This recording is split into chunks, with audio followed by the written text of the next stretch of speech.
అదానీ అక్రమాలు, మణిపూర్లో అరాచకాలని నిరసిస్తూ కాంగ్రెస్ పార్టీ ఏఐసిసి పిలుపు మేరకు ర్యాలీ నిర్వహించబోతుంది.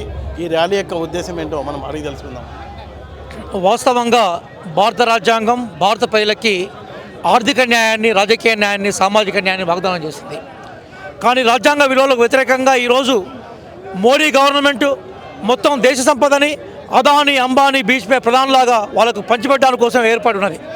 మొత్తం దేశం ఆర్థిక వ్యవస్థను బాగా చూసినప్పుడు అన్ని కాంట్రాక్టులు, అన్ని ఓనర్లు కేవలం దేశంలో కాదు విదేశానికి సంబంధించిన రాయబారాల రూపంలో వారికి అప్పచెప్పే ప్రయత్నం చేస్తూ ఉన్నారు. అట్లాగే ప్రజలందరూ కలిసిమెలిసి జీవిస్తున్న మణిపూర్లో జాతుల పేరు మీద వైషమ్యాలు రేపి ప్రజలను ఈరోజు చిత్రహింసలకు గురి చేసి ఆడ అగ్నిగుండంగా మార్చింది కూడా మోడీ గవర్నమెంటే. మిస్టర్ మోడీ గారు, మీకు ఈ దేశం పట్ల, ఈ ప్రజల పట్ల, రాజ్యాంగం పట్ల విశ్వాసం ఉంటే మీ అక్రమాలని మీరు ఆపేయండి. ఈరోజు పెద్ద దిమంగలం వచ్చి మొత్తం వ్యవస్థను గమనించినట్టుగా ఈరోజు అదానీ అక్రమాలు మొత్తం దేశం మొత్తం ఉన్నాయి. అదానీ యొక్క అక్రమాలు మొత్తం దేశం మొత్తం ఊడలిరిపోయినాయి.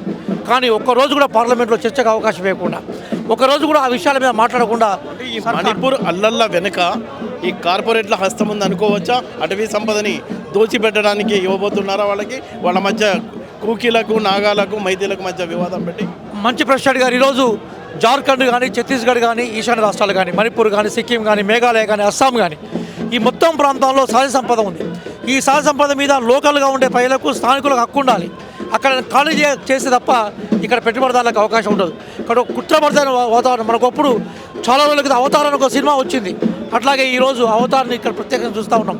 మొత్తం పెట్టుబడిదారులందరూ ప్రజల మధ్య వైషమ్యాలు రేపి, అక్కడ ప్రజల మధ్య బీభత్సం సృష్టించి, అన్నాదమ్ముల మధ్య జీవించే భారతీయత మధ్య అగ్ని రేపి ఈరోజు ఏం చేస్తూ ఉన్నట్టు అక్కడ సహజ వనరులు తీసుకోవాలనుకుంటున్నారు. ఇక్కడ కాంగ్రెస్ పార్టీ సహజ వనరులు ప్రజలకు చెందాలని చెప్తుంది, రాజ్యాంగ విలువలు కాపాడాలని చెప్తుంది. అందుకోసమే ఈరోజు లక్షల సంఖ్యలో దేశవ్యాప్తంగా మోడీకి హటావో దేశ్కి బచావో, అదానికి హటావో దేశ్కి బచావో అనే స్లోగన్ తోటి, అట్లాగే మణిపూర్లో శాంతియుతమైన జీవనం కొనసాగించాల్సిందిగా ఈరోజు మేము పిలిపించాం. ఆ నేపథ్యంలోనే తెలంగాణ ప్రదేశ్ కాంగ్రెస్ పార్టీ ఆధ్వర్యంలో గౌరవ ముఖ్యమంత్రి రేవంత్ రెడ్డి గారు, అట్లాగే పిసిసి అధ్యక్షులు మహేష్ కుమార్ గారి నేతృత్వంలో వేలాది మంది ఈరోజు మా నిరసనను వ్యక్తం చేసేందుకు ఇక్కడ సమయం.